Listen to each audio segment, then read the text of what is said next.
Bonjour à toutes et tous. On va pas tarder à démarrer parce qu'on a très peu de temps pour cette table ronde qui va ne durer que 1h30 et on va être très très vite frustrés. Donc l'idée c'est de commencer dès maintenant. Merci de votre présence.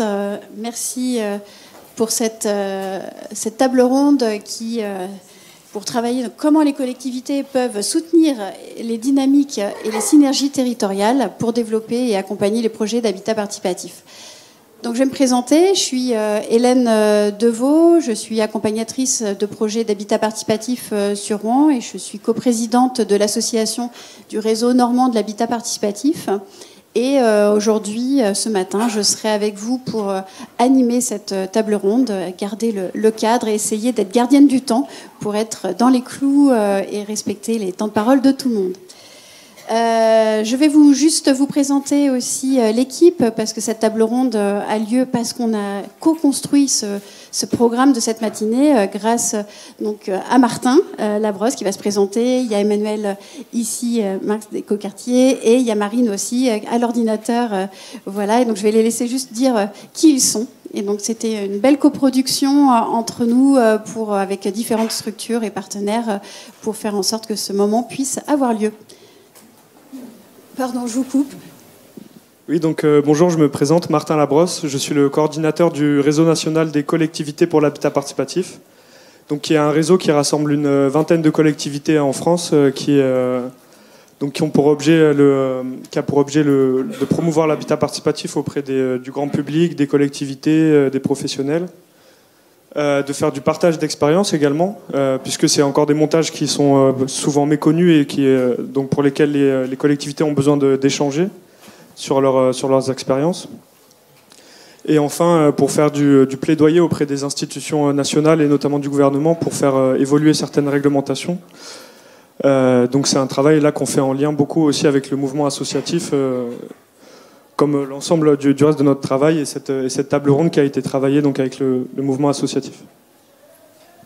Et pour poursuivre la synergie entre les acteurs, je laisse la parole à Emmanuel. Bonjour à toutes et tous, c'est Emmanuel Marx. Moi je suis à Écoquartier Strasbourg, qui est un des membres historiques du mouvement Habitat Participatif France.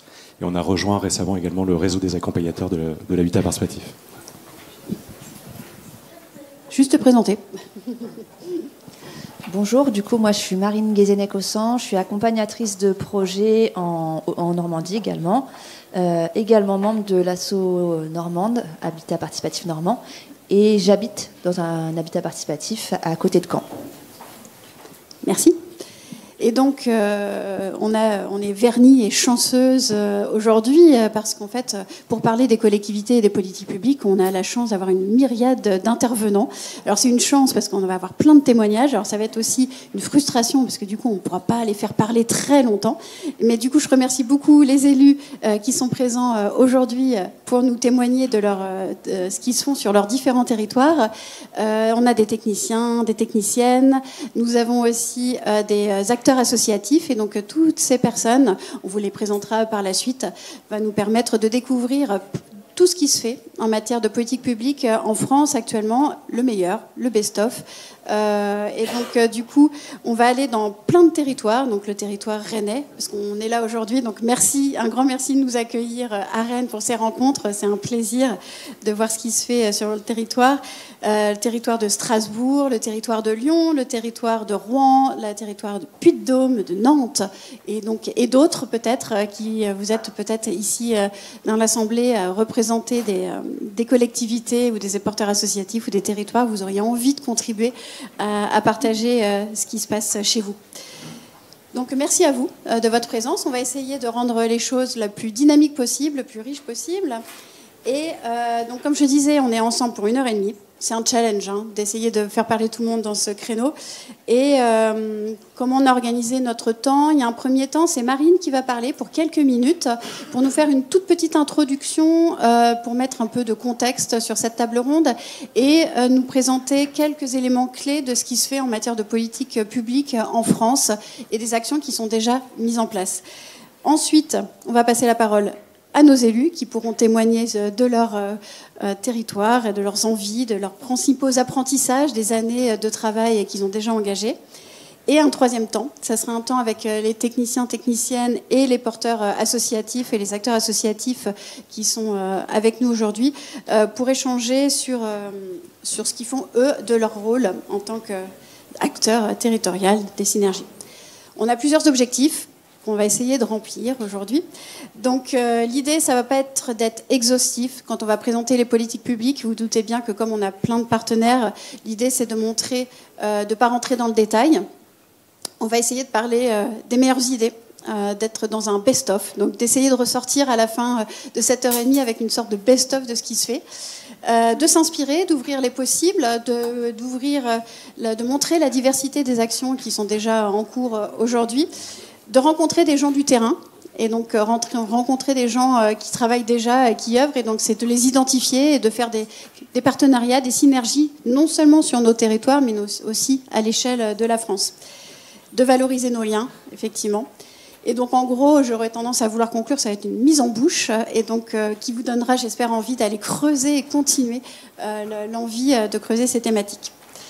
Et pour nos échanges, juste un petit mot aussi de comment on a envie de penser ces temps, c'est d'imaginer un futur désirable, un imaginaire, d'imaginer le meilleur. Et donc, du coup, on va amener les gens à parler de ce qu'ils aimeraient et ce qu'ils font déjà, de ce qu'ils aimeraient faire sur leur territoire, et d'imaginer que peut-être on se projette dans les RNHP 2027 et qu'on se dise on a réussi, on a fait les super plus belles politiques publiques en matière d'habitat participatif, on a développé plein de projets et on a les plus belles synergies territoriales, et donc on y est, et donc rétrospective, comment on a fait tout ça, et donc aujourd'hui on va l'imaginer ensemble. Ça résonne avec tout ce qu'on a dit aussi en introduction hier, avec le contexte électoral et l'ambiance actuelle où on a besoin d'avoir des imaginaires positifs pour qu'ils puissent advenir. Donc c'était un petit mot aussi d'imaginaire positif. Et ça, c'est pas une idée que j'ai eue moi et d'autres, c'est des choses qui existent déjà. Et je cite Rob Hopkins, je ne sais pas si vous le connaissez. C'est un écrivain qui travaille sur les villes en transition, qui est activiste. Et en fait, il fait des conférences que je vous invite à aller voir. Elles sont vraiment très sympas. Où il imagine le futur et où il dit « Je suis allé dans le futur et on a réussi, on a gagné sur la lutte contre le réchauffement climatique. On a changé nos sociétés, notre monde est bien meilleur. » Et je vous montre qu'en fait, finalement, le futur est déjà là. Voilà. Donc c'était un peu dans cet esprit-là qu'on avait envie de passer ce moment avec vous. Rob Hopkins. Oui, Hopkins. Il y a même Hope dedans. Je trouve que son nom a été prédestiné. Et donc, du coup, ça fait une petite transition pour laisser la parole donc, à Marine. Je ne vais pas parler plus longtemps sur cette petite introduction pour lui donner la parole et donc nous raconter que le futur est déjà un petit peu là quand même. Voilà.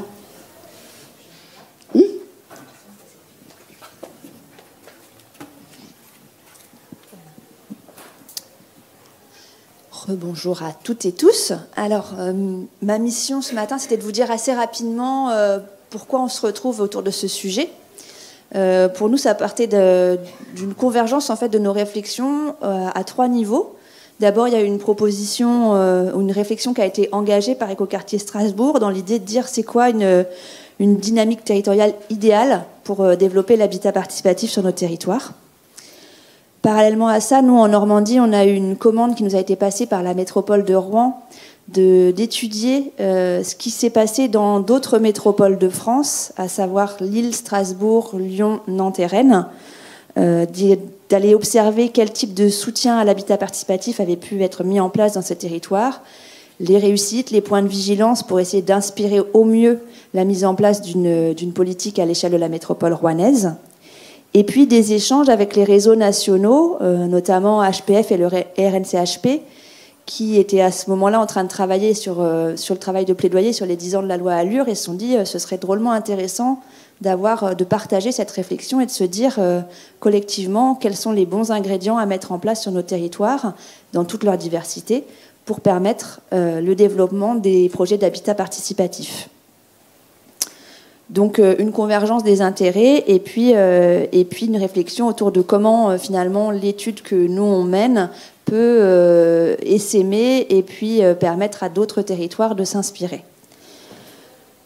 Les premiers éléments qu'on a identifiés à travers cette étude des territoires que j'ai cités reposent sur 6 axes de soutien que je vais vous lister, puis vous donner quelques exemples rapides, mais ils seront bien sûr développés ensuite par les intervenantes et intervenants. Le premier axe, c'était le soutien financier.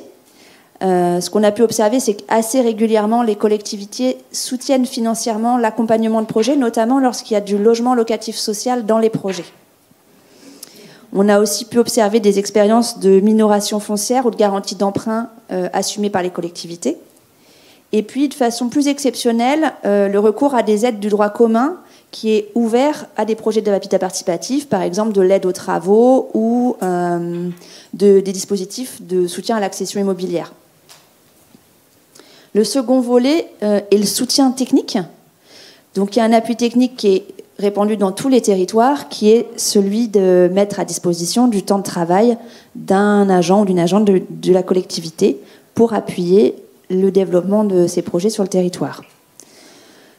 Sur ce volet technique aussi, de la mobilisation et de la formation en interne ou en externe des partenaires qui peuvent être impliqués dans les projets. Du soutien à l'accès au foncier, soit en réservant des terrains dans des opérations d'aménagement, soit en lançant des appels à projets ou plus récemment, on s'oriente plutôt vers des appels à manifestation d'intérêt. Peut-être que vous aurez l'occasion d'échanger aussi sur ces évolutions. Et puis, éventuellement, la mise en place d'outils dédiés ou non à l'habitat participatif. Je pense notamment au système d'OFS-BRS, dont beaucoup de collectivités nous ont parlé comme un levier pour les projets d'habitat participatif à venir sur leur territoire. La troisième forme de soutien, on va sans doute beaucoup en parler ce matin, c'est le soutien politique, à travers l'engagement des élus locaux dans cette démarche d'habitat participatif et leur implication dans des réseaux nationaux, notamment le réseau national des collectivités. Le fait qu'il y ait une délégation politique qui soit mise en place pour l'habitat participatif est évidemment un appui. La définition d'orientation stratégique dans les documents d'urbanisme, le PLU, le PLH, où on va retrouver assez régulièrement des fiches actions ou des fiches thématiques qui sont liées à l'habitat participatif. Alors ça, je le mets dans le soutien politique, je le mets aussi dans la forme suivante qui est le soutien en matière d'urbanisme, avec une petite réflexion sur le fait de dire ce sont souvent des grandes orientations mais qui n'ont pas d'application opérationnelle dans les outils issus des PLH notamment. En matière d'urbanisme, donc justement, il y a cette histoire d'utilisation des documents de planification pour soutenir le développement de l'habitat participatif. Et puis l'élaboration de cahiers des charges dans le cadre de cessions de foncier, où on va, à travers ces cahiers des charges, orienter les conditions d'urbanisation sur les fonciers cédés vers des projets d'habitat participatif. L'avant-dernier axe de soutien, c'est la communication, à travers la mise en place d'ouvrages ou la création de portails numériques pour permettre un accès facilité à l'information sur les projets d'habitat participatif et les conditions de leur engagement sur le territoire. Des permanences qui vont être soutenues, des lieux d'information qui sont identifiés sur le territoire, des espaces ressources, et puis l'appui à l'organisation d'événements locaux, nationaux. Voilà, on le voit aujourd'hui. Et la dernière chose, le dernier outil, et c'est peut-être un chapeau finalement à tout ça, c'est la dynamique territoriale et le fait de soutenir un travail conjoint des acteurs sur les territoires, notamment par l'élaboration d'une charte ou d'un guide qui permettent d'avoir un langage commun et s'assurer qu'on parle tous de la même chose quand on dit on veut faire de l'habitat participatif sur notre territoire. C'est aussi une façon de faciliter l'animation et la coordination d'une dynamique territoriale que de savoir où on veut aller ensemble. Et puis la dernière chose, c'est le soutien aux structures citoyennes qui sont animées bien souvent par des habitants de projets ou des futurs habitantes et habitants et qui vont animer le territoire en organisant des événements, en permettant que l'habitat participatif soit mieux reconnu. Et le soutien à ces structures est un enjeu aussi et un appui fort à la dynamique territoriale. Voilà, je vais vous laisser ensuite détailler peut-être ces éléments, les compléter. Et puis, je vous souhaite de bons échanges pour ce début de matinée. Merci Marine.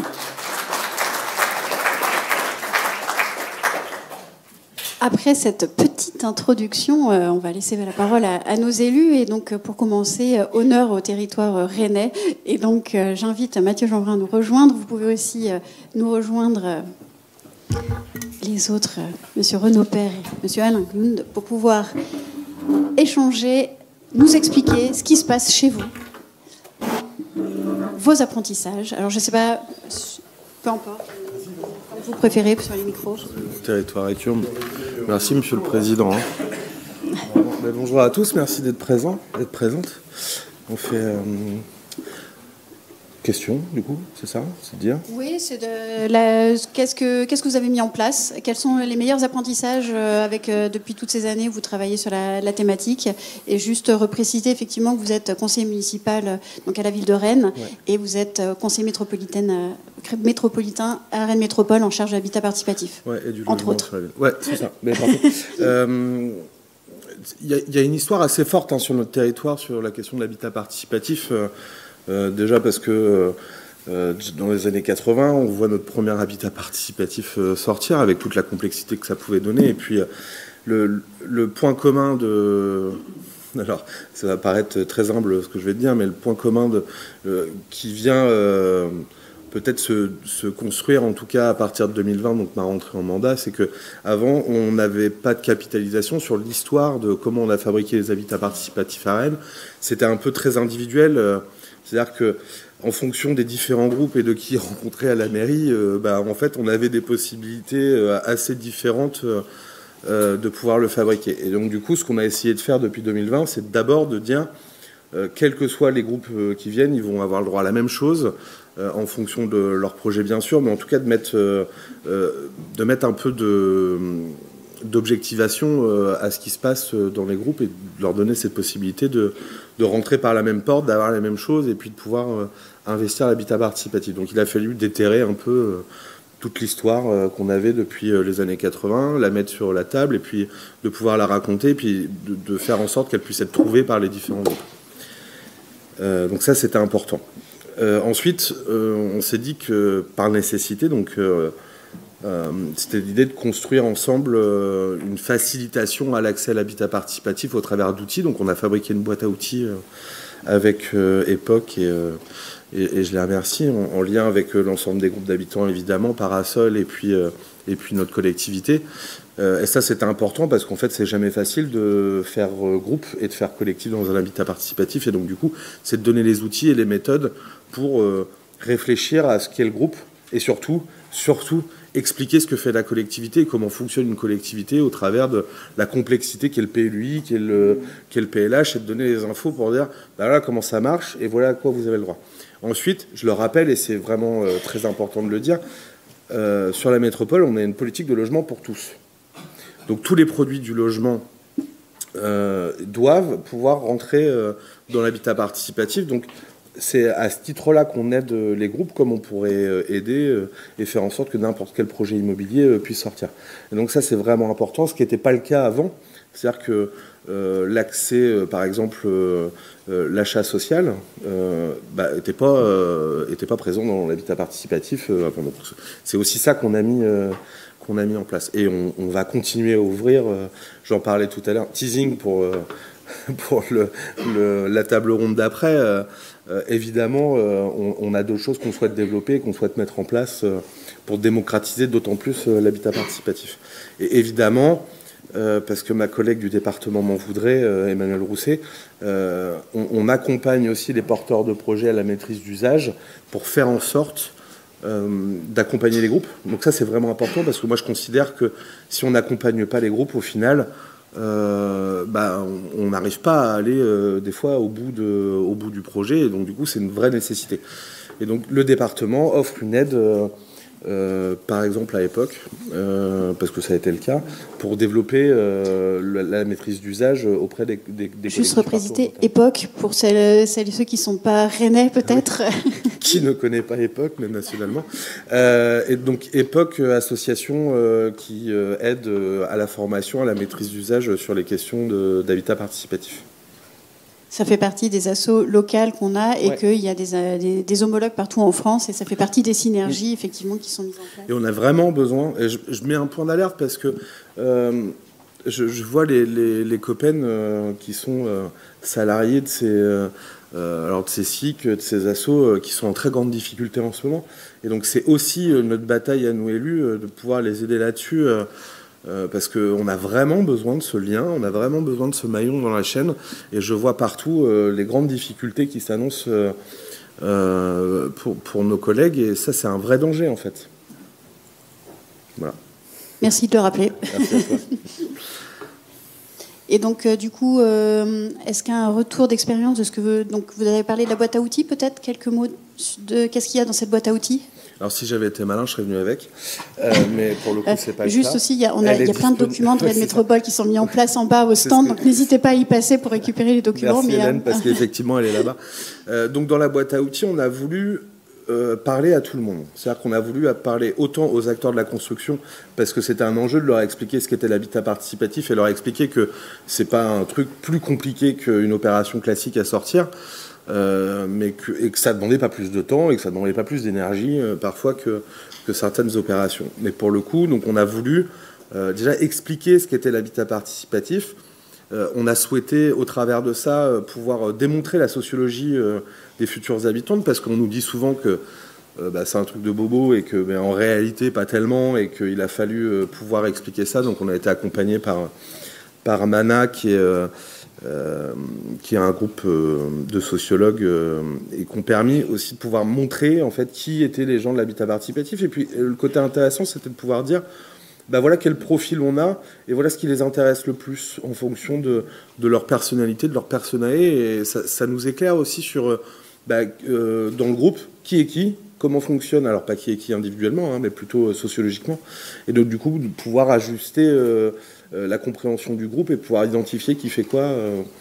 Donc ça, c'est une première chose. Et puis l'ensemble, c'est d'expliquer comment fonctionne le déroulé d'une opération immobilière pour un peu sortir de cette boîte noire un peu complexe, en vérité, et de pouvoir rendre ça acceptable. Et puis d'expliquer ce qui est les intentions de départ dans l'habitat participatif, parce que des fois ça part d'une collectivité, des fois ça part d'un groupe, parfois même d'un opérateur, et donc c'était de voir en fonction des différents points de départ ce qu'il fallait mettre pour assurer la réussite du projet.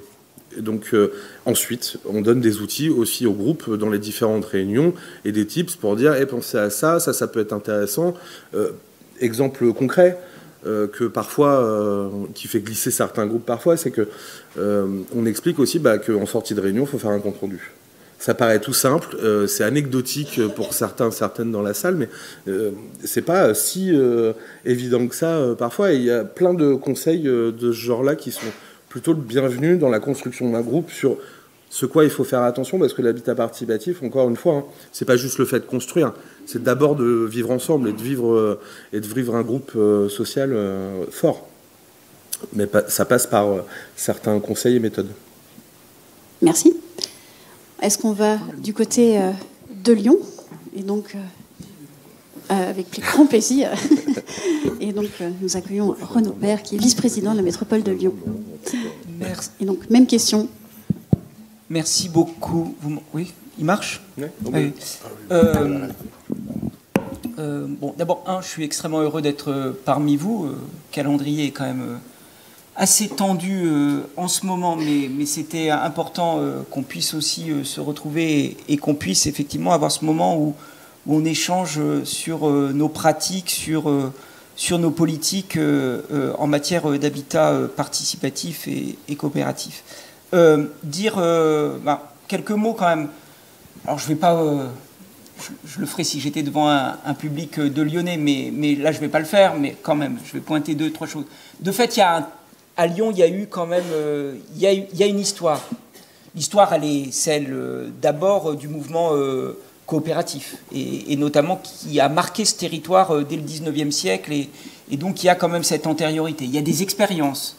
J'étais l'autre jour aux 40 ans d'un immeuble qui est rue René Lénaud, dans les pentes de la Croix-Rousse, et qui a ouvert une voie.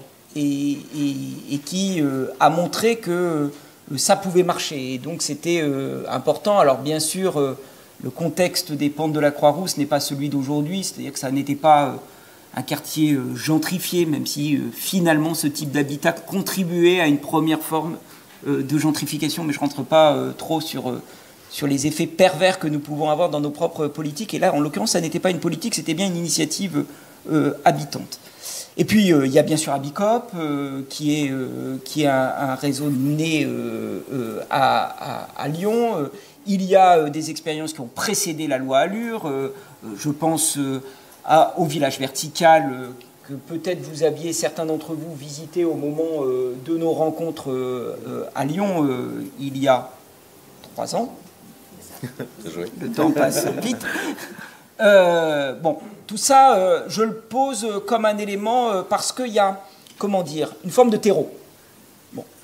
La vraie question, mais qu'on doit se poser toutes et tous, c'est est-ce qu'on est capable de transformer ce terreau en politique publique? Et je réponds tout de suite, nous n'y sommes pas. Je vais peut-être le dire, alors j'y vais, je suis un peu venu pour dire ça.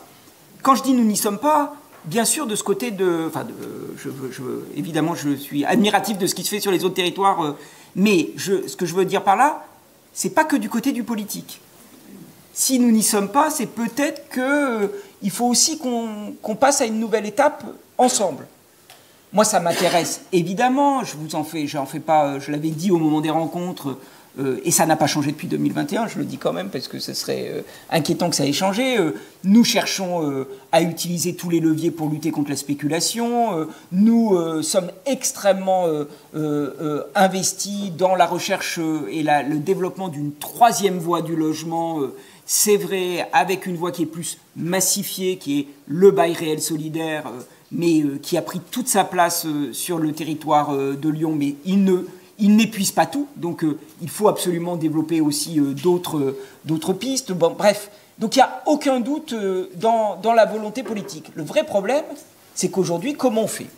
Alors oui, on a développé des choses, et je peux parler de notre accompagnement et notre participation à la fabrique de l'habitat participatif qui permet d'accompagner dans la durée, même si c'est aussi quand même difficile, même avec la fabrique de l'habitat participatif, d'accompagner les citoyens et citoyennes, les habitants et habitantes quand ils manifestent le souhait de s'engager. Et on sait que tenir dans la durée et réduire cette durée, c'est le nerf de la guerre. Donc oui, on y a participé, oui, on en est très fiers.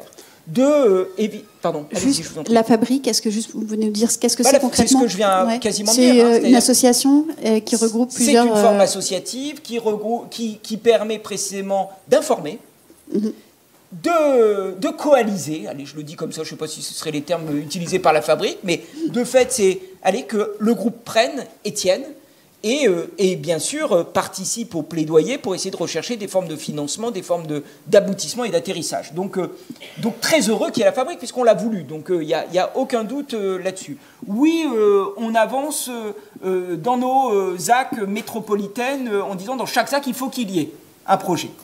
Donc aucun doute, et donc du coup, une décote foncière qui est quand même appréciable. Là, j'ai bon espoir, enfin c'est pas que j'ai bon espoir, c'est que là pour le coup le projet est très engagé. Une des dernières ZAC qui commence à sortir de terre, enfin, en tout cas c'est la ZAC à Oulin, là, à la sortie du métro, donc très bien placée. Et le collectif comme un immeuble aura précisément son projet dans cette ZAC. Et puis on va aller plus loin. Donc on y va. Bien sûr qu'on avance, et avec toute la prudence ce que j'aimerais pouvoir vous dire, c'est systématique, mais je bataille en interne de la métropole, parce que ça arrive aussi quand même que tout ça n'est pas totalement homogène, ce serait trop facile et pas drôle. Donc il y a effectivement des combats internes pour qu'on ait la garantie d'emprunt. Et donc précisément, cet appui, ce soit véritablement le levier, là pour le coup, d'une politique publique. Bon, et on pourrait multiplier, je pourrais aussi vous dire à quel point je trouve qu'on ne va pas assez vite, qu'on n'arrive pas quand même totalement à concerner, alors je sais mal dit, à mobiliser dans les quartiers populaires.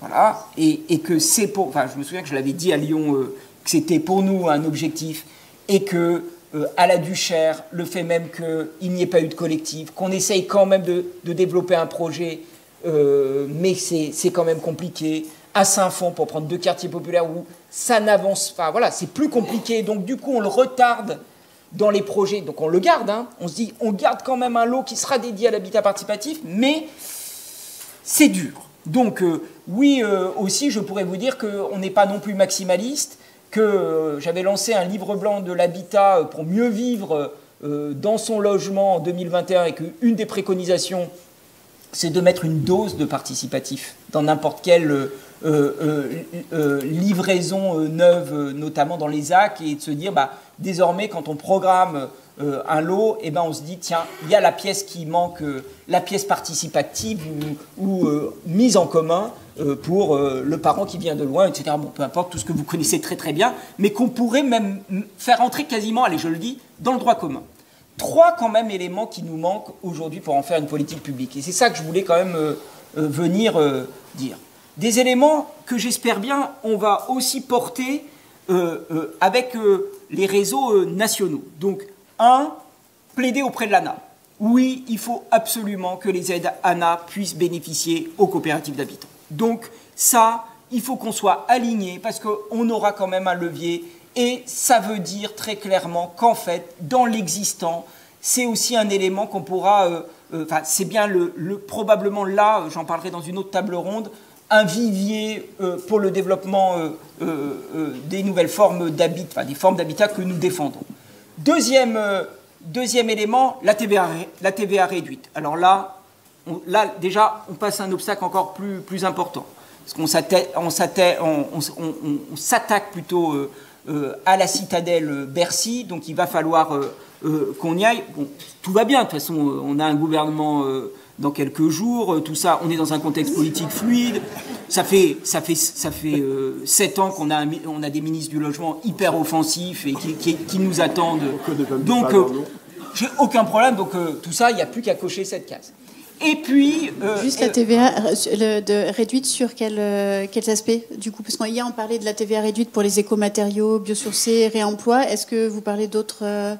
TVA réduite sur d'autres aspects? Ça peut être aussi sur d'autres aspects qu'on peut développer. Ça peut être là-dessus, c'est-à-dire qu'on bénéficie au nom quasiment d'une logique d'intérêt général et que donc tout ce qui est afférent au projet puisse bénéficier d'une TVA réduite. Et puis je finis sur un 3e point.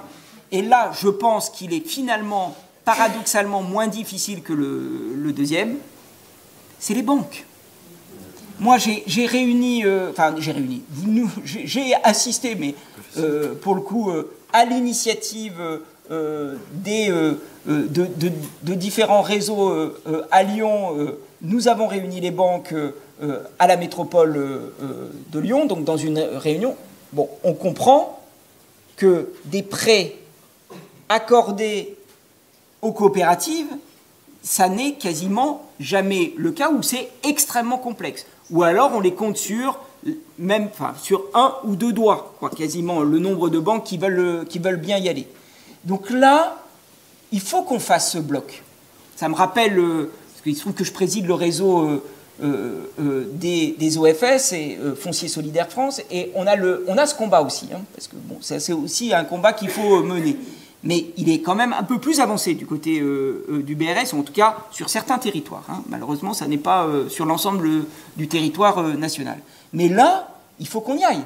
Et donc, ça veut dire très clairement qu'on a besoin du réseau des collectivités, du réseau des acteurs, pour y aller ensemble et pour aller plaider pour que les banques comprennent que d'abord, c'est pas risqué. Je le dis d'autant plus que, faisant de nombreuses réunions pour la garantie d'emprunt, je suis convaincu, pour le coup, donc, et qu'en plus, si nous on apporte la garantie d'emprunt, on voit bien comment on limite les risques, mais par contre, on a besoin du partenaire bancaire.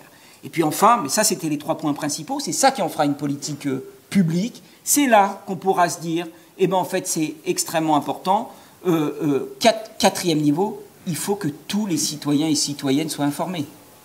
Mon petit sentiment, si je finis sur une note un peu d'interpellation, c'est que, malheureusement, seuls les citoyens les plus éclairés sur ces projets se mobilisent et viennent nous voir collectivité. Et ça suscite quand même une forme d'embarras, parce que si comprenez, nous, on n'est pas là. Bien sûr qu'on peut être attaché à la même vision que vous, et c'est la vision que nous avons pour bon nombre portée dans nos engagements et dans notre plan de mandat. Mais néanmoins, nous visons l'intérêt général, nous visons à ce que ça bénéficie au plus grand nombre. Et donc ce sentiment parfois de dire, tiens, on va accompagner un collectif de citoyens, laisse toujours un petit goût amer, qui est de se dire, nous, ce qu'on voudrait, c'est qu'on n'accompagne pas un citoyen, mais qui est précisément une boîte à outils, bien ficelée, et qui dise, chacun peut s'en saisir. C'est ça. Je crois qu'on le partage, hein. Je ne suis pas du tout en train de douter de votre vision. Et ça veut dire quand même que même avec une fabrique de l'habitat participatif à Lyon, même avec une collectivité qui fait une double page dans son magazine métropolitain, peu importe, et qui communique, ça ne suffit pas. C'est bien pour ça qu'on a besoin du niveau national, et que sans ce niveau national, et sans ces trois obstacles levés, nous ne pouvons pas encore totalement parler d'une politique publique.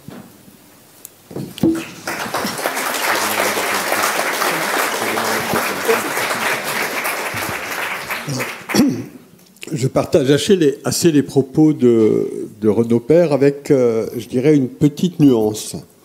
Je pense que si aujourd'hui les collectivités interviennent dans l'habitat participatif, c'est parce que nous considérons que ça fait partie des politiques publiques. Donc, en tant que tel, c'est déjà une politique publique, même si ce n'est pas à la hauteur de ce que l'on souhaite. Et si nous intervenons, c'est bien parce qu'effectivement, il y a de l'intérêt général, il y a du public, il y a du commun. Et je crois que c'est ça qui légitime l'intervention, quelles que soient les modalités, on pourra le voir après, des collectivités.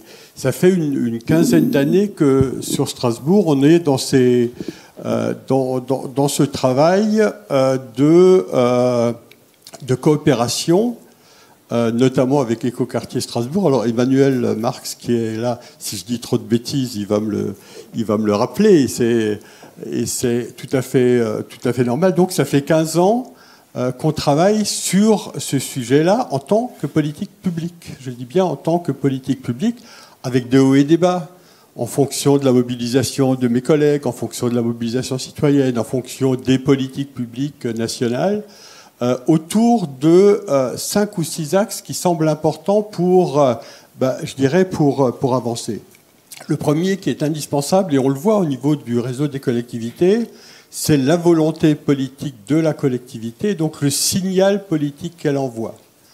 On connaît un certain nombre de collectivités qui, sur ce sujet-là, ça ne les intéresse pas ou ils ne se sentent pas concernés, ça ne fait pas partie de leur paquet. Donc, ça, c'est le préalable minimum, et il y en a, vous devez le savoir, un certain nombre. Donc ça, c'est le premier élément qui est indispensable.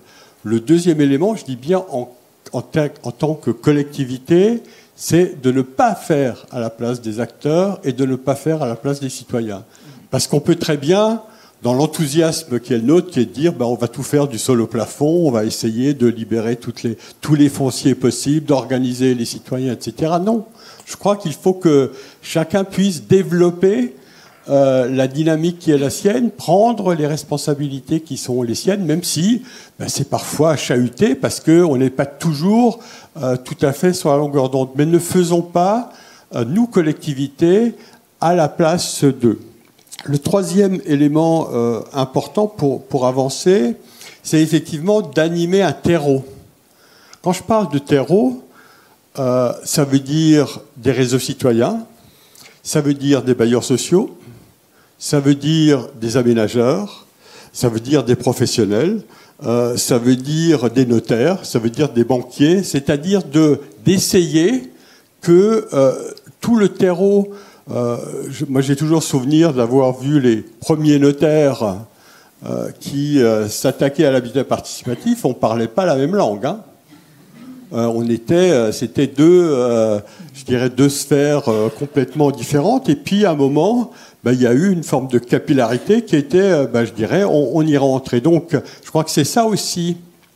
Pareil avec les banques, même si c'est loin d'être réglé, la situation s'est encore empirée ces derniers temps. Donc, le rôle de la collectivité, c'est effectivement d'animer ce terreau et de légitimer la démarche auprès d'interlocuteurs pour qui l'habitat participatif, c'est un ovni, hein, quelque chose de complètement étranger, mais dont nous en avons besoin si on veut avancer sur un certain nombre de choses, ne serait-ce que pour la signature du document final s'agissant des notaires.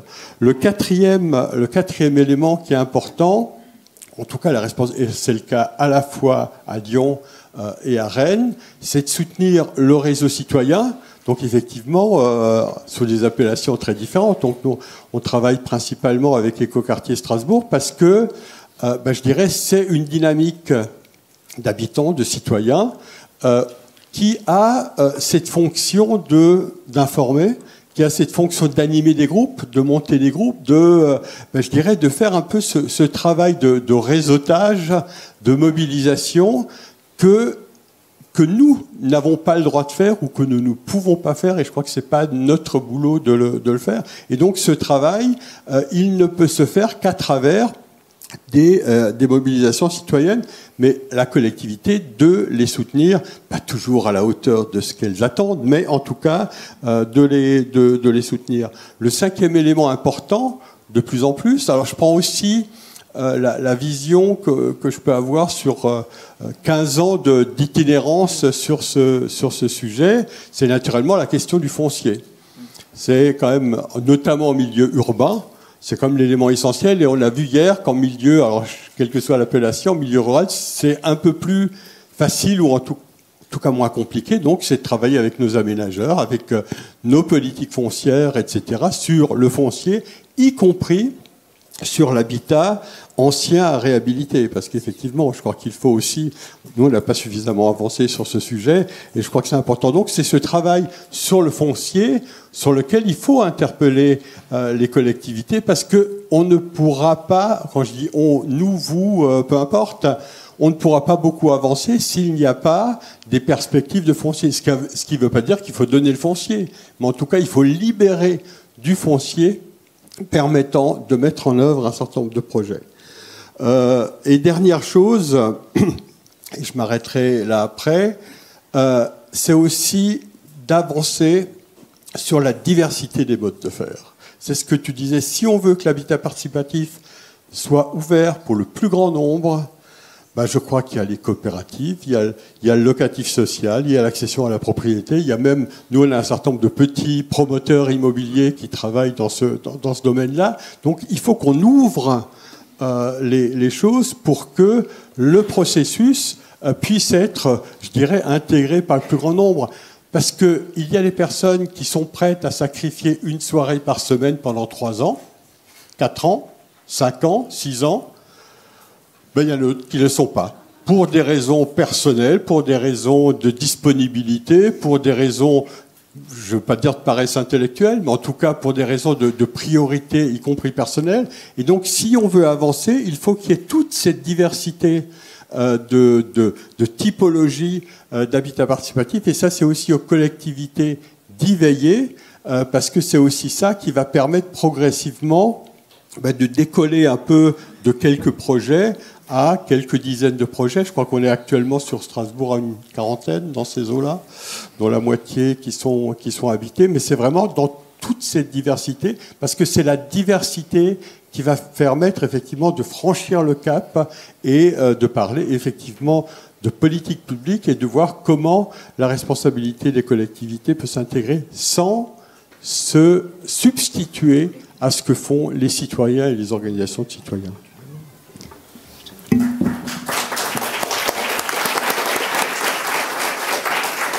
Merci. Incroyable, on est dans le timing. Merci d'avoir tenu.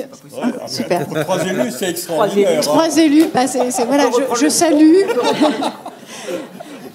Alors, du coup, ça nous laisse l'ouverture peut-être à 1 ou 2 questions de précision, d'échange ou de partage de témoignages. Là-haut, je vais essayer de... Je pense que j'ai une voix qui porte... Effectivement. Pour poser des questions, pour parler. Voilà, moi, je dis que ce qui est important... excusez-moi, je me présente, je suis élu dans une commune de Malmort dans les Bouches-du-Rhône.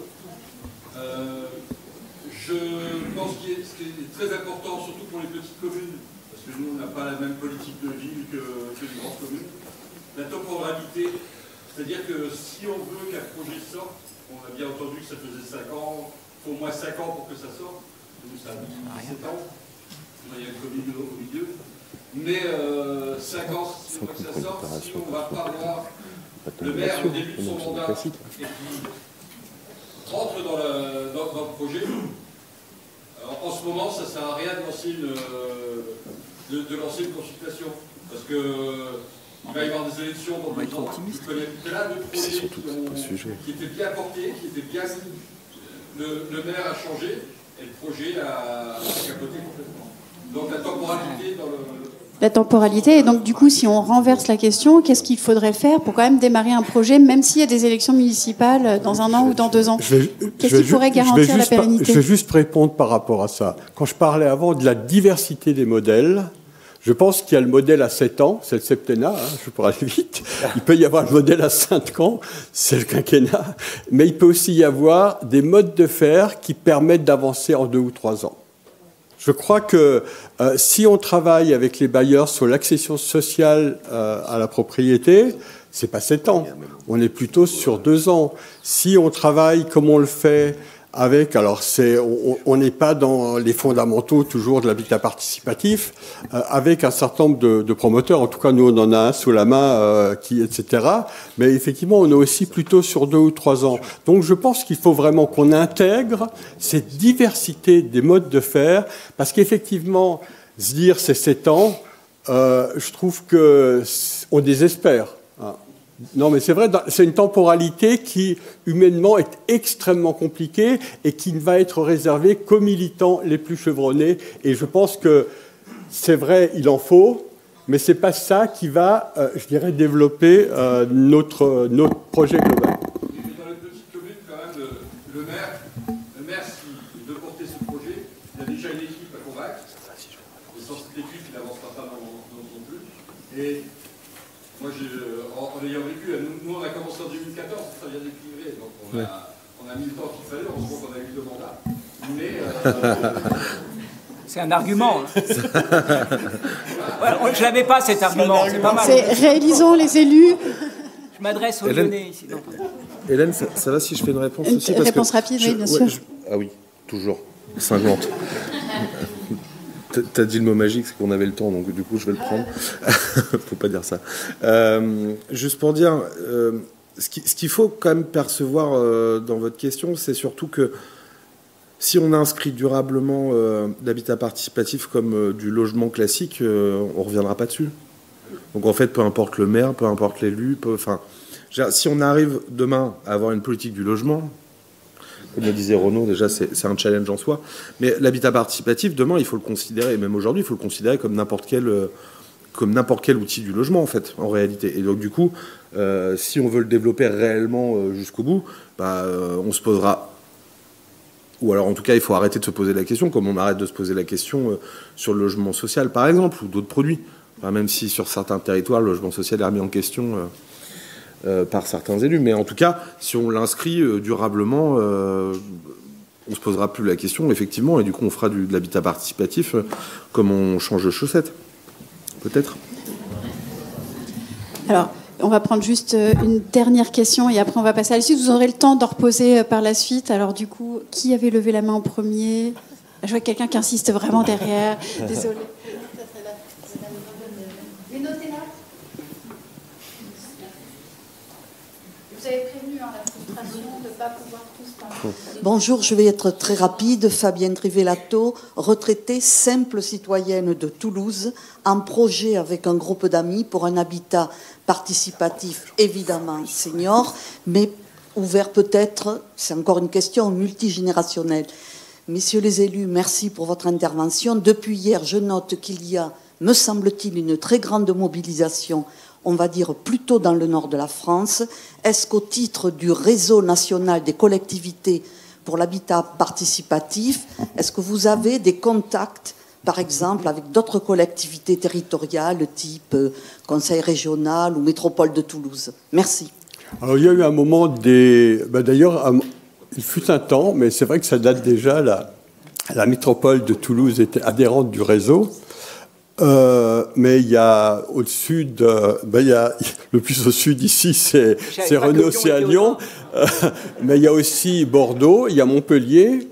Et donc, effectivement, quand je dis il y a la volonté politique des collectivités, s'il n'y a pas cette volonté politique, je dirais, nous, on peut effectivement essayer de convaincre, mais on ne peut pas mettre le couteau sous la gorge du maire de Toulouse, hein, ou sur d'autres. Donc c'est aussi, et on se rend compte, ce qui permet un peu de faire avancer les choses, c'est quand il y a à la fois mobilisation de citoyens, de professionnels, parfois aussi de bailleurs qui se disent tiens, sur ce truc-là, ça peut m'intéresser, et c'est ça qui permet d'avancer, y compris quand c'est sur des intercommunalités. Mais s'il y a une mobilisation sur l'une ou l'autre commune, mais c'est aussi une manière de convaincre ou de faire avancer l'agglo sur ce sujet-là. Merci.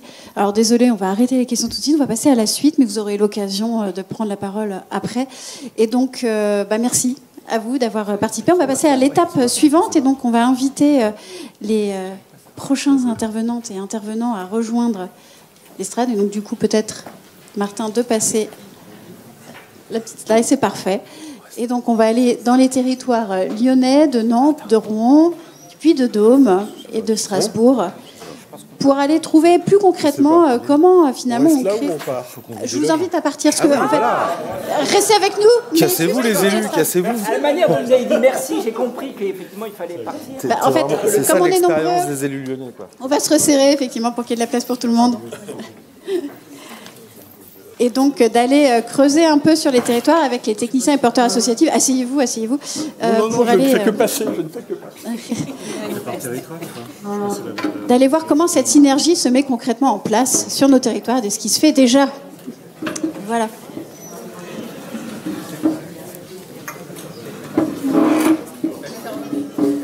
Et donc...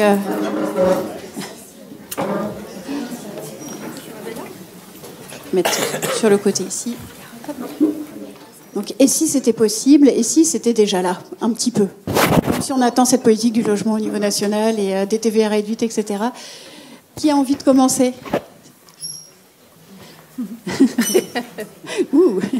Est-ce que les Lyonnais ont envie? Je ne sais pas, on part à Lyon? Par exemple? Je ne sais pas.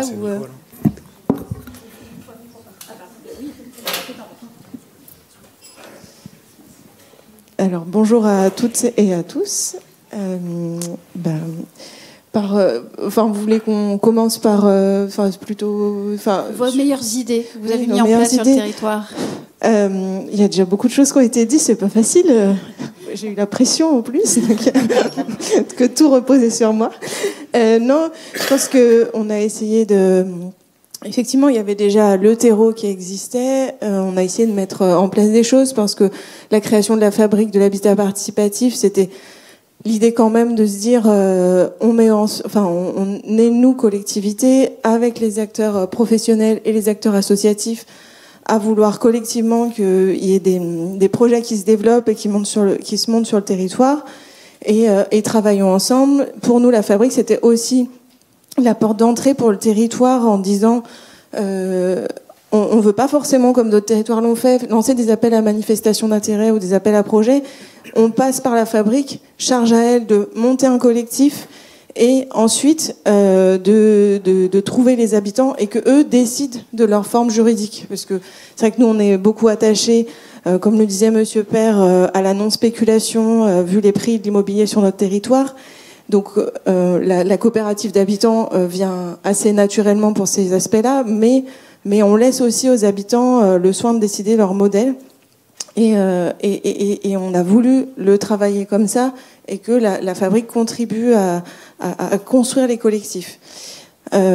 L'autre aspect que nous aussi on a voulu peut-être techniquement ce qui a été fait dans les services, c'est qu'avant, comme l'a dit aussi Monsieur Père, c'était quelque chose qui était innovant. Il y a eu quelques projets, le village vertical qui a été précurseur. Et puis en fait, quand les élus ont dit on veut que ça prenne un peu plus d'essor, on est passé de l'innovation, donc une personne qui suivait ces sujets-là au titre de l'innovation, à moi qui suis chargée de développement, donc je développe le logement sur toute la palette du logement social, du BRS et l'habitat participatif. Et j'accompagne mes autres collègues qui sont chargés de développement sur leur territoire à monter en compétence sur le sujet. Et l'idée, c'est qu'on soit vraiment dans le partage de savoir-faire. Et ça aussi, c'était pour nous notre manière de nous organiser. Il n'y a pas forcément quelqu'un dédié, mais on touche toute la palette du logement. Et ça permettait de tous et toutes, plutôt, réussir à sortir des projets sur toutes les communes.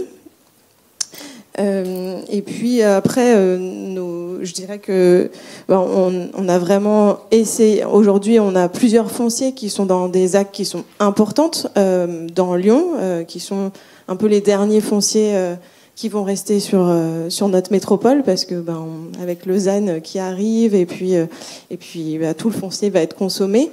Aujourd'hui, on a dédié des fonciers sur des grosses ZAC importantes qui vont sortir plus de 1000 logements, et il y a vraiment plusieurs entre 20 et une trentaine de logements qui vont sortir en coopérative d'habitants. Donc c'est un vrai challenge pour nous de réussir à faire sortir ces projets et qui contribuent à la non-spéculation sur notre territoire. Merci. Après des aspects, mais je pense que ça a été développé. C'est vrai que on a essayé concrètement aussi d'aider nos projets de coopératives d'habitants. Alors à la fois les coopératives existantes qui avaient interpellé le politique en disant en fait quand on est en coopérative, on a accès à des prêts PLS, mais les prêts sont à taux variable. Et ils ont interpellé les élus en disant l'augmentation des taux aujourd'hui, même nous qui sommes des coopératives existantes, c'est difficile. Et donc, comme l'a dit Monsieur Père, on a monté une réunion avec les banques qui a eu vraiment un impact, parce qu'on a montré le vrai soutien politique à cette politique, et que percevaient peut-être pas forcément les banquiers quand les groupes venaient les voir. Mais là, la présence de l'élu et le fait qu'on explique la politique publique qui était menée et pourquoi on voulait mener ces politiques, ça a permis de faire avancer ce sujet-là. Merci. Du coup... Voilà, alors moi aussi j'ai la pression, parce qu'en fait je suis la porte-parole de tous les membres de la fabrique, tous les membres actifs de la fabrique. Donc on a rédigé ensemble en fin de semaine dernière ce qu'on souhaitait partager aujourd'hui. Et en fait je pense que on va être d'accord avec Renaud Père sur le fait que, je reprends l'expression qui vient d'être dite, on n'y est pas encore, mais c'est quand même chouette qu'on soit là.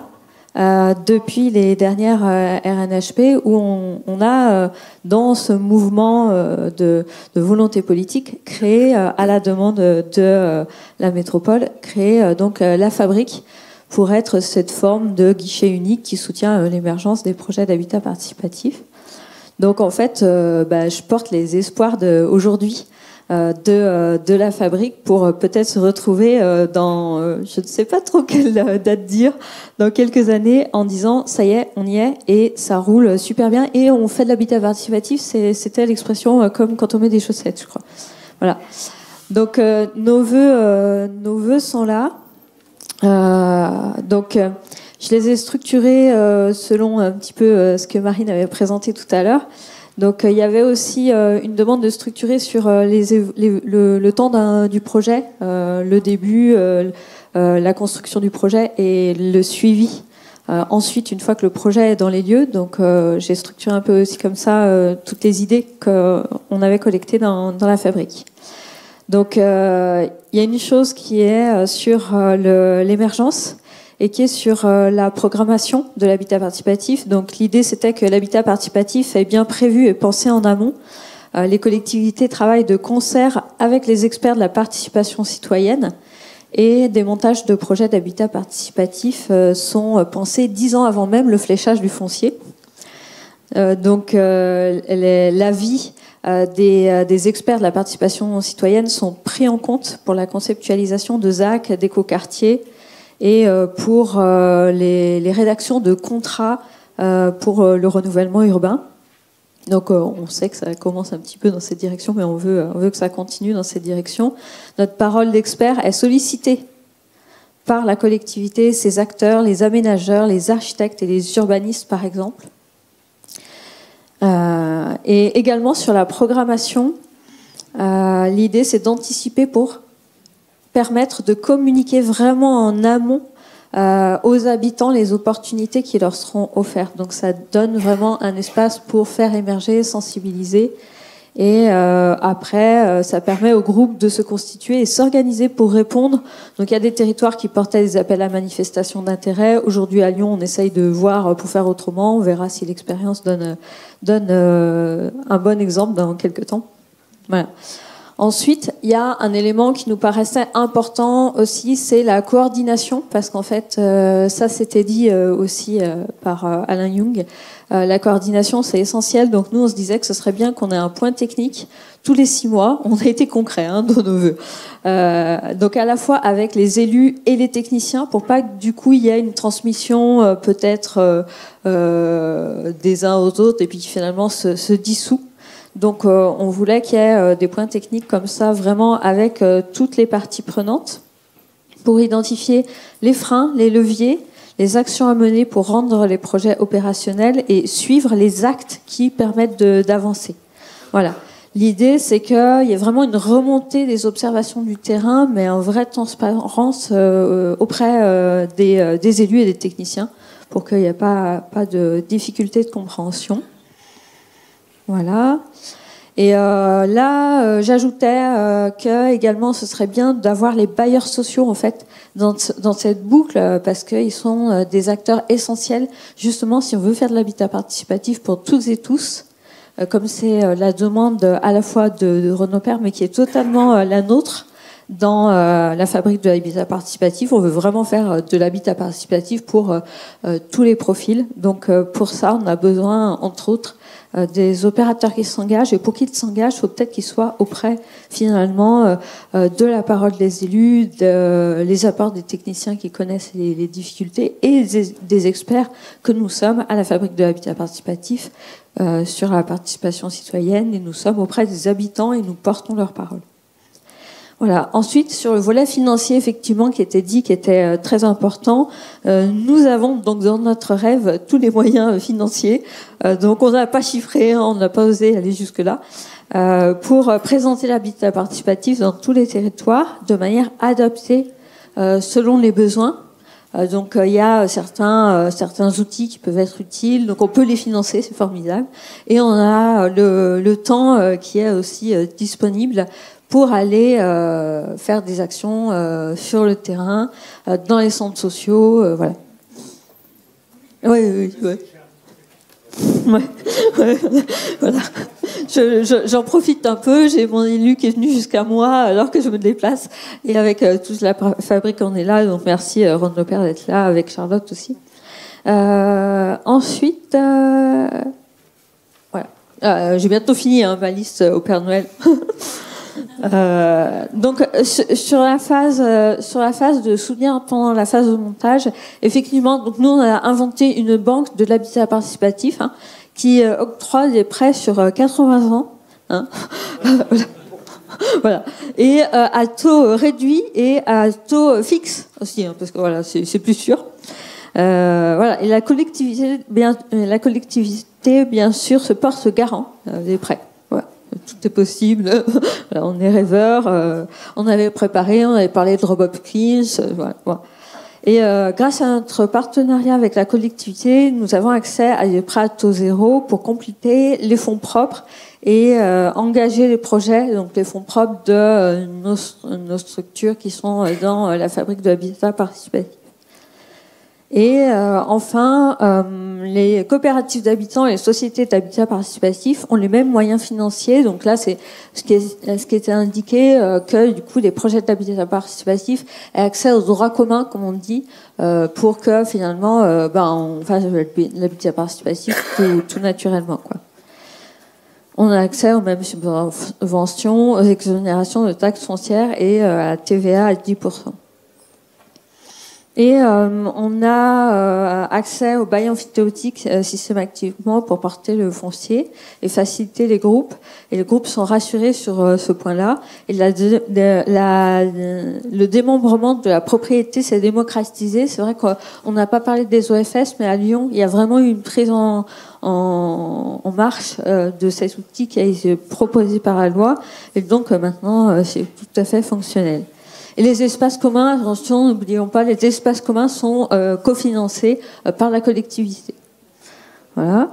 Et sur le soutien dans le temps long, chaque année, on a un point rencontre entre la collectivité et les groupes d'habitants. Les groupes d'habitants qui vivent dans les lieux afin qu'ils écoutent des habitants dans la durée et qu'ils partagent les évolutions de leur projet social collectif et qu'ils puissent avoir le soutien de la collectivité pour accentuer la solidarité financière qu'ils mettent en œuvre dans leur projet. Donc en résumé, c'est génial. Le discours des politiques est suivi de toutes les actions concrètes nécessaires au projet. Et le soutien politique donne de la valeur et du poids à la parole des habitants parmi tous les acteurs producteurs du logement. Voilà. Merci. Ça donne envie. J'ai envie de passer la parole au territoire rouennais, donc avec Maria Pencheva qui travaille à la métropole de Rouen, parce qu'en fait ça faisait le lien avec le côté comité de pilotage, temps de réunion, et puis des accès au droit commun aussi. Il y a des petites choses qui ont été mises en place à valoriser, je pense, sur Rouen. Bonjour à tous, Maria Pencheva, direction de l'habitat à la métropole. Donc nous c'est la première année... Ah, oui, comme ça c'est mieux ? Oui. Bon, c'est la première fois où on est ici, donc c'est la première fois où je présente quelque chose sur la métropole de Rouen. Pour nous, les choses ont commencé il y a seulement quelques années, donc on s'est inscrit en fait dans le réseau national des collectivités pour l'habitat participatif. On a mis en place des aides financières. La métropole de Rouen est créée en 2015 et donc il y a eu beaucoup de choses à faire déjà sur le plan local de l'urbanisme, le PLH qui est créé en 2020. Et donc l'habitat participatif s'inscrit en fait dans le PLH au titre de la fiche action innovation. Néanmoins, sur les communes et au niveau associatif, il y a eu déjà des choses de fait. Donc il y avait le terreau dont on parlait tout à l'heure. Il y a eu 2 beaux projets qui étaient faits dans la commune de Rouen et à la commune de Malonnet. Donc merci aux communes et aux habitants. Les habitants sont venus nous rechercher à la métropole et donc les premières aides étaient mises en place ainsi. Donc aujourd'hui, on a pu mettre en place en fait un marché d'accompagnement en assistance à la maîtrise d'ouvrage. Je ne sais pas si on peut parler de cahier de charges de marché rêvé, mais en tout cas pour moi c'était un petit peu le cas, puisqu'on a pu mettre dedans tout ce qu'on estimait avoir besoin et ça a été validé par les élus. Donc dans ce marché, on a une demande de communication auprès des habitants pour mieux connaître l'habitat participatif, des groupes de travail avec des promoteurs bailleurs, parce qu'il y en a seulement un bailleur qui a fait donc, un de nos 2 projets. Et puis, on a aussi une commande pour faire un site internet. Et comme la métropole n'a pas de foncier, on n'a que INSAC, en fait, on voit bien que le foncier, c'est un enjeu important. On a mis en place aussi un accompagnement pour les communes. Donc voilà, je ne sais pas si ça va se transformer en appel à manifestation commune ou autre forme, mais en tout cas, on compte solliciter les communes et leur proposer un accompagnement au cas où elles voulaient mettre en place un accompagnement pour la programmation, au cas où elles voulaient mettre en place un habitat participatif. Donc c'est démarré en octobre pour 3 ans. Et aussi, on a une dernière mission qui est le benchmark en fait, qui a été présenté en partie au tout début de la réunion, parce que voilà, on démarre, on aimerait bien savoir ce qui s'est fait ailleurs. Il y a quand même pas mal de choses de faites. Il ne s'applique pas forcément à notre territoire, mais c'est intéressant de ne pas commencer de nulle part. Et donc, on espère que tout ça va permettre d'avoir pas mal de projets, de fonciers, des habitants. On vous dira d'ici 3-4 ans. Rendez-vous. Donc, en fait, je voulais juste dire que le mandataire de notre marché, c'est l'habitat participatif normand. Et donc, dans notre équipe, il y a Hélène et Marine qui viennent de présenter. Donc, si j'ai oublié quelque chose, Hélène ? Tu peux compléter. Merci. Oui, c'était un marché très. Donc sur 3 ans, donc c'est vraiment sur un temps assez long pour mettre en place et accompagner la métropole pour définir sa politique publique. Et donc il y a l'aspect sensibilisation, l'aspect accompagnement en groupe de travail des acteurs professionnels. Donc on a commencé à échanger avec les bailleurs sociaux, les promoteurs, mais aussi pourquoi pas par la suite les notaires, les banques, etc. Parce qu'on sait que c'est des acteurs clés. Et aussi de la communication et d'accompagner concrètement l'émergence des premiers projets. Donc c'est ce que tu disais Maria, avec les fonciers des premières études de faisabilité. Et donc ça, on souhaite que ça va se mettre en place. Et rendez-vous au RNHP en 2027 pour vous témoigner du succès de la métropole rouennaise qui arrive un peu après d'autres territoires, mais qui est super motivée. Donc merci aux élus et surtout merci aux agents de participer et de contribuer. Pour continuer, je vous propose d'aller. Donc, on n'est plus sur une métropole, mais carrément sur un département. Donc, dans le Puy-de-Dôme. Merci beaucoup. Merci à vous de nous avoir invités. Donc, oui, moi, je suis chargée de mission au conseil départemental du Puy-de-Dôme en charge de l'habitat innovant. Et effectivement, on est un territoire avec une partie urbaine forte en plein milieu du département et une partie zone rurale, très rurale, avec de la montagne, etc. Et en 2019, quand le département a travaillé sur son schéma départemental de l'habitat, il a souhaité fortement impacter et impulser des choses autour de l'habitat participatif. Donc on a une fiche action qui a été faite à cette époque-là. En ce moment, on est en train de retravailler donc on est en fin de SDH, on est en train de travailler notre plan départemental de l'habitat. Et l'habitat participatif aura encore une place encore plus forte. Chaque plan, on va essayer de le renforcer. On ne sait pas encore exactement comment, puisqu'on est en train d'y travailler.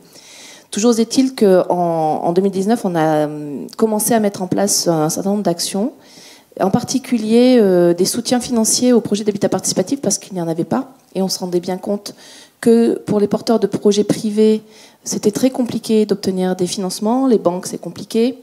Et donc, du coup, le département du Puy-de-Dôme a mis en place des financements à la fois pour travailler sur l'étude d'un projet, qui s'adresse à la fois aux porteurs de projets privés, mais aussi aux bailleurs et aussi aux collectivités locales, aux communes qui souhaitent, qui ont un projet, qui ne savent pas trop comment le faire.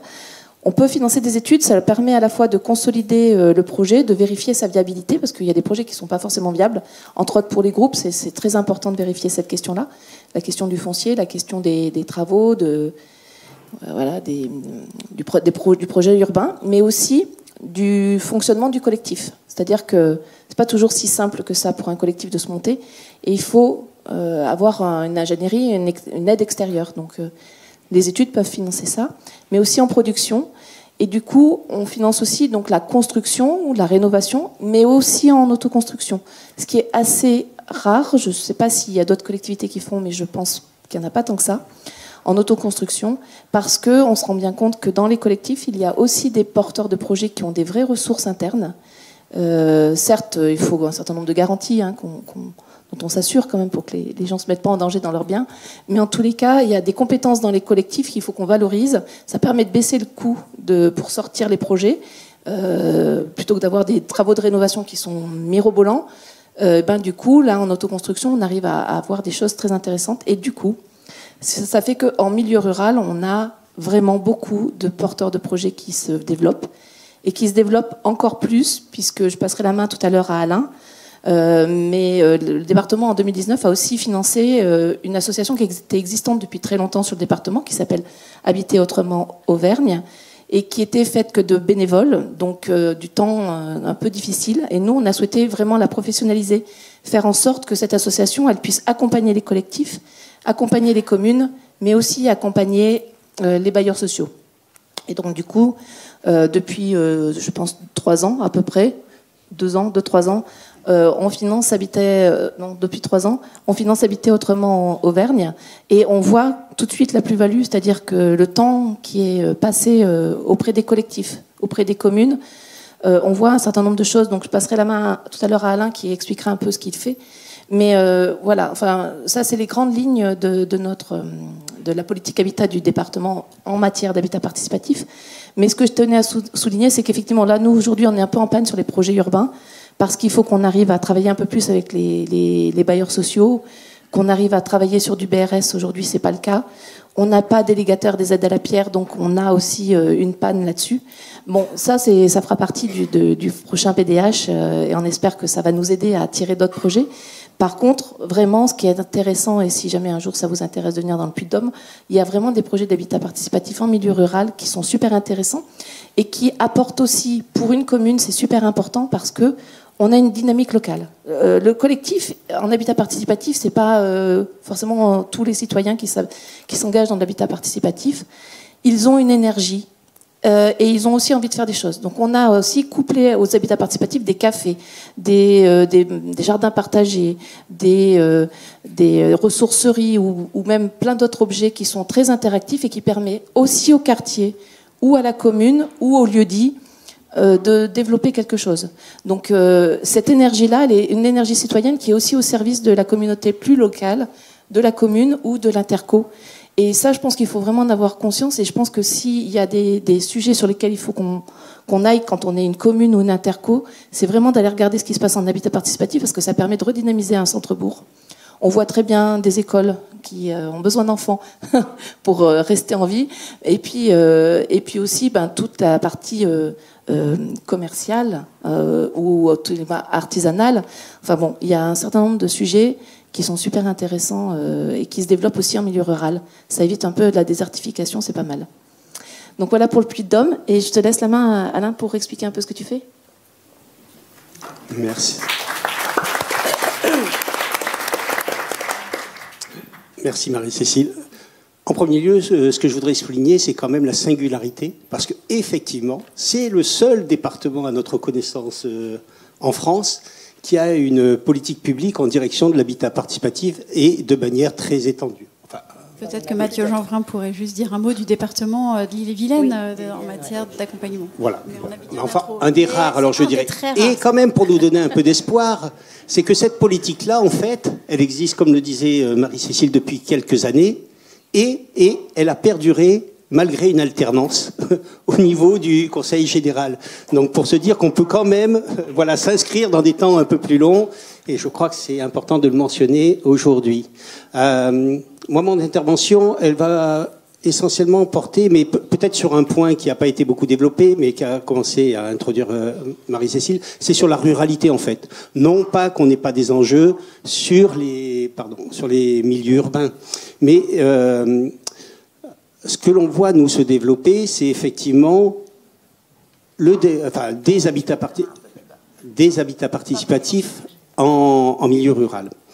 Ce que l'on constate, nous, c'est que en fait, cette dynamique-là, elle coche toutes les cases, en tout cas quand on se questionne notamment des élus en milieu rural. Désertification, abandon des centres-villes ruraux, avec des problématiques de baisse de la population et toutes les dynamiques afférentes. Et lorsque l'habitat participatif, lui, coche toutes ces cases. Et donc, pour nous, l'enjeu, c'est effectivement d'aller auprès des collectivités du milieu rural, et notamment, on va mener très prochainement des actions, je vois Jean-Louis qui est là, on en a parlé, mais auprès, en fait, des EPCI. Voilà, c'est-à-dire des communautés de communes qui, pour nous, sont un bon échelon d'intervention pour, en premier lieu, promouvoir ce que peut être l'habitat participatif. Un des éléments que je voulais aussi souligner, notamment dans les dynamiques d'implantation des habitats participatifs en milieu rural, c'est que souvent, et Marie-Cécile l'a souligné un peu, c'est qu'ils sont générateurs d'activité. Alors, on y mentionne souvent, oui, les gens vont s'investir dans la vie culturelle, associative, locale, mais pas que. Beaucoup d'habitats participatifs, en fait, de manière périphérique, développent des activités, y compris économiques. On y voit sur l'implantation de commerces, où des gens réouvrent des boulangeries, mettent en place des épiceries solidaires. On le voit aussi sur le développement de l'artisanat, puisque il y a quand même un mouvement un peu de néo-ruraux, et donc des gens qui se reconvertissent et qui mènent là des activités. Et il y a même un enjeu au niveau des espaces agricoles. Voilà. L'enjeu, c'est tout de suite, on le voit bien, les terres agricoles, eh bien, il y a une perte d'activité à ce niveau-là. On a plutôt tendance à une massification. Et donc, certains se réinvestissent, et notamment sur ce qu'on promeut nous, c'est-à-dire sur une agriculture vivrière et dans des circuits courts. Je dis ça parce que pour nous, il y a tout un intérêt à développer des partenariats à ce niveau-là, c'est-à-dire de faire en sorte que l'habitat soit aussi couplé à un ensemble de développement d'activités. On voit il y a d'autres acteurs, villes vivantes, enfin, qui sont engagés là-dessus, et pour nous, c'est un enjeu aussi important. Merci. Et donc peut-être, est-ce qu'il y a une ou deux actions avec l'association que vous développez plus particulièrement, donc vous êtes très fiers et que ça marche très très bien?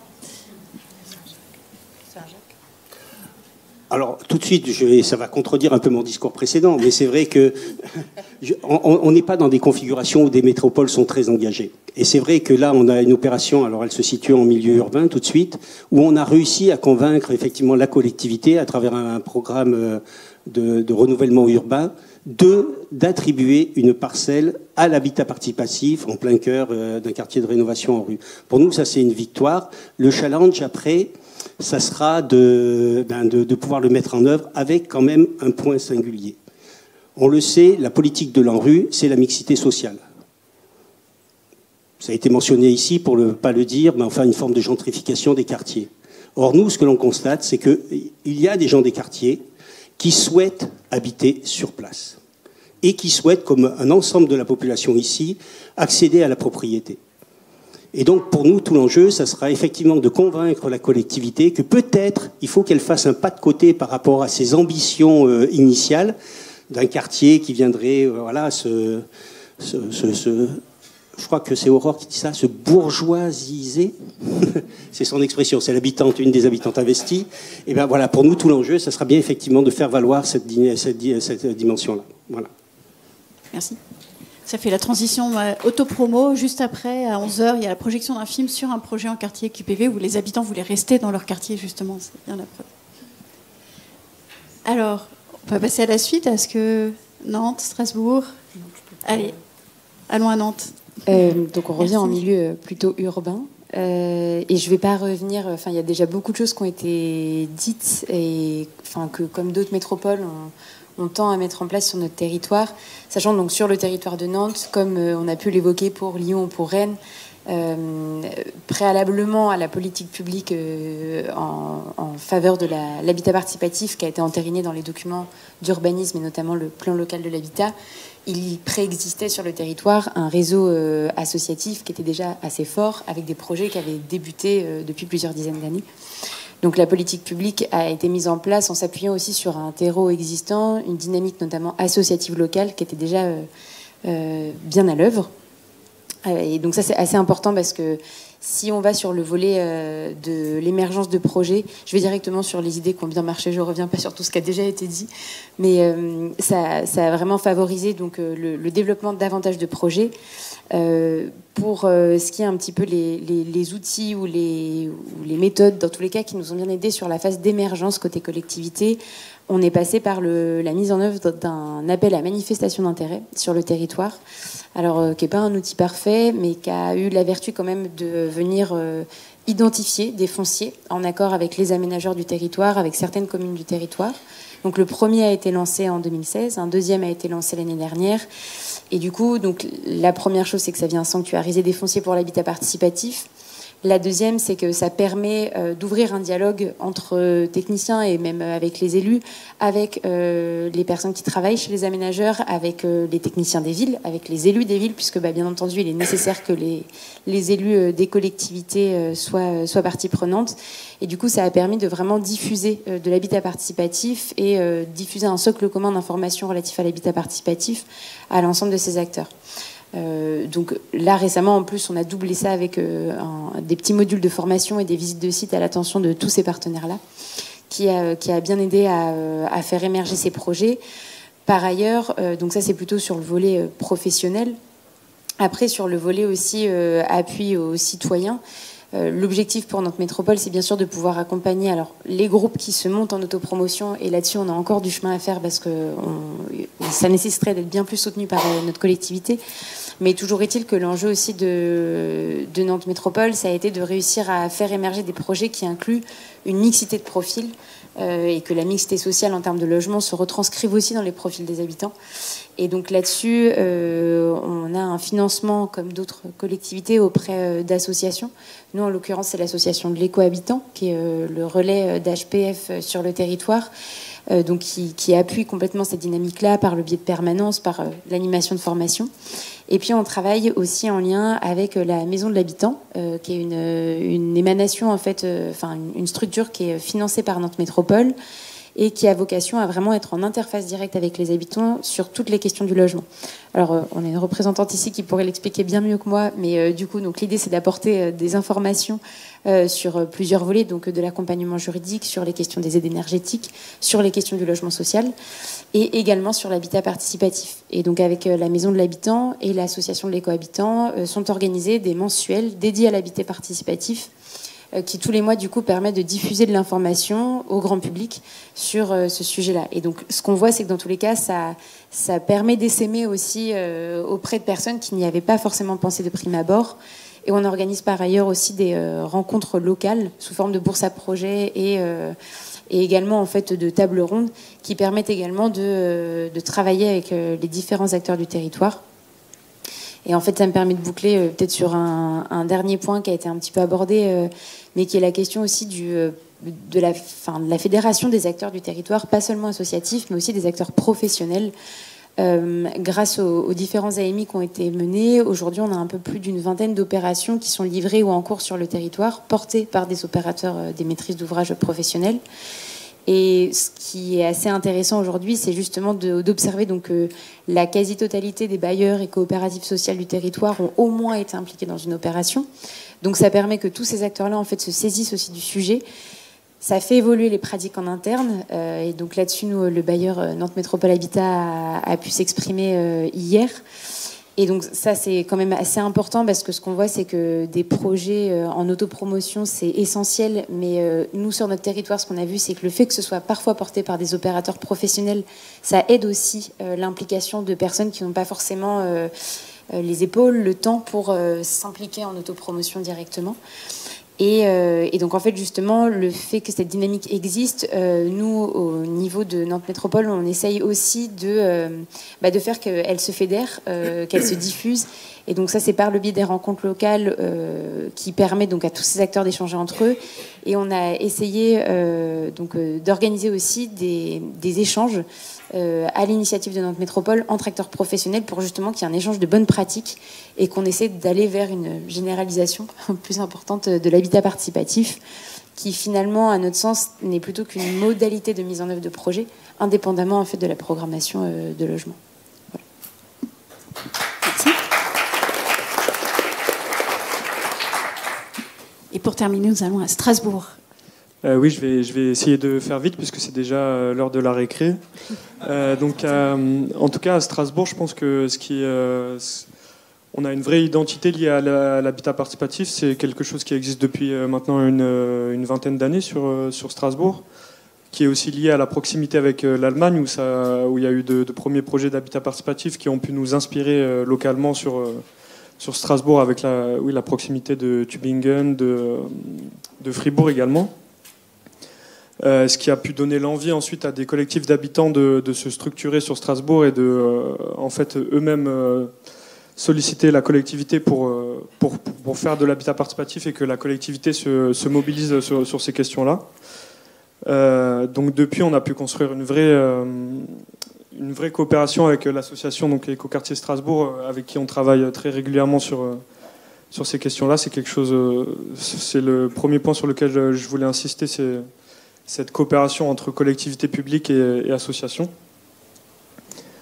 Deuxièmement, je pense que ce qui est important sur notre territoire, c'est mon poste, en fait, le fait d'avoir un poste dédié au développement de l'habitat participatif.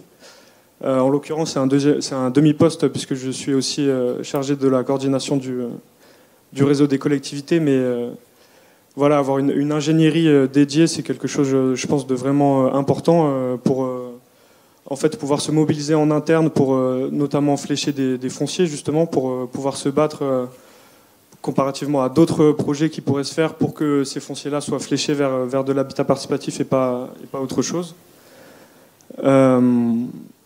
Et enfin, je pense qu'un dernier point qui est vraiment important sur notre territoire, c'est la communication. On a lancé une plateforme internet je crois que c'était en 2019, quelque chose comme ça, qui maintenant est bien identifiée sur le territoire et qui permet à chacun de s'informer en fait sur ce qu'est l'habitat participatif, de se faire sa propre idée, et aussi de consulter une bourse au projet, donc qui permet de connaître les projets en cours sur le territoire, de prendre contact, de les rejoindre et de pouvoir se fédérer autour de ces questions-là. Je laisse Emmanuel compléter. Comme on a dépassé le temps imparti, je vais juste concentrer mon propos sur quelque chose une prise de conscience que j'ai depuis un an, c'est que effectivement on est beaucoup dans les discours dans l'habitat participatif de production, de manière de produire du logement. On est dans des enjeux qui sont portés par les services logement et habitat. Et on se rend compte maintenant que les projets existent de manière nombreuse sur notre territoire, que l'habitat participatif, c'est pas que produire de l'habitat participatif. En fait. C'est qu'une fois que les projets ils existent, ils produisent toute leur valeur. C'est pas la valeur de produire un projet écologique, architectural, un peu qui existe aussi cette valeur. Mais c'est une fois que les projets sont vraiment habités que le désir d'habiter dont parlait Michel Coltin en discours introductif, on va dire, il éclabousse au-delà des résidences, et que derrière on voit que ces habitants en fait ils font je fais un peu de teasing pour la conférence de Pierre Servin qui a écrit un livre sur faire de l'habitat un commun et qui parle du travail d'habiter. L'habiter, voilà, c'est tout ce que ces habitants ont cherché à porter en amont avant d'emménager, et c'est surtout tout ce qu'ils font après dans le temps long. Et c'est vrai que à la fois il est important d'entendre aujourd'hui parler de politique publique de l'habitat participatif. Ça fait du bien d'entendre qu'il y a ce soutien-là. Moi, j'aimerais bien que dans 3 ans, aux prochaines rencontres nationales de l'habitat participatif, on entende parler de politique territoriale de l'habiter. Parce que y a une partie qui doit être portée par le public. Alain, tu disais très justement que c'est pas que le public qui doit construire cette politique, c'est une politique qui peut se construire. Justement, elle a cette singularité-là de venir du monde citoyen, de venir du monde militant, et à la fois c'est important de pouvoir la rendre accessible à des publics qui ont pas les mêmes ressources, quelle qu'elle soit, de toute nature possible, de les rendre plus accessibles. Mais c'est vrai que son cœur historique, il est dans ces gens qui ont cet énorme désir d'habiter et qui, après, par ce désir, réussissent à faire ce travail d'habiter au quotidien, qui crée l'inclusion, qui crée le lien social, qui crée du care, qui crée tout ce dont on voit bien que la société en a bien besoin. Donc voilà, c'est mon petit et si dans 3 ans, on pouvait parler ensemble de ce qu'on a réussi à produire dans nos territoires en termes de politique territoriale de l'habiter. Voilà.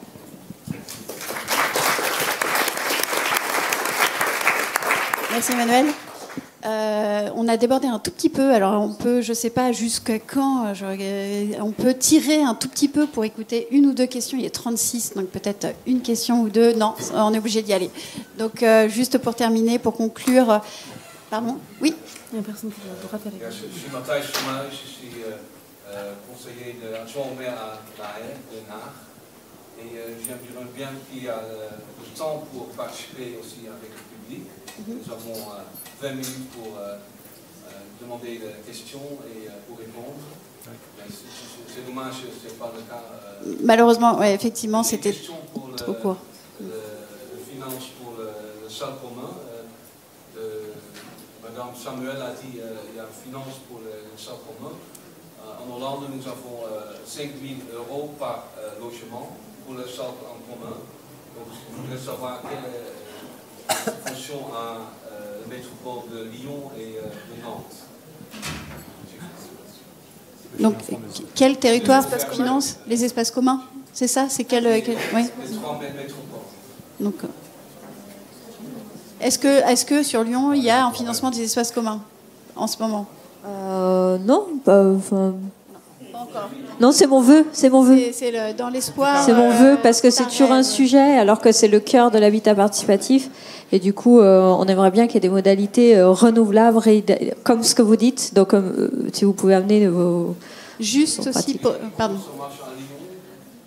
En fait, c'est les habitants qui portent eux-mêmes le financement. Pour terminer et clore cet échange, je vous propose de continuer à échanger juste après. Je voulais terminer pour que les personnes qui doivent partir et aller dans les autres puissent partir librement. Donc, n'hésitez pas, s'il y a des collectivités, et d'aller voir vos élus pour adhérer au réseau des collectivités, adhérer aux différents réseaux, d'aller rencontrer les autres territoires. Et Marine, normalement, a pris des notes. Et donc, du coup, si on peut passer les slides, on va vous montrer toutes les bonnes idées, le best-of, juste pour montrer qu'on vous pourrez partager par la suite de toutes les notions qu'on a pu noter, bonnes pratiques et le best-of. Donc je vous souhaite une bonne continuité dans vos rencontres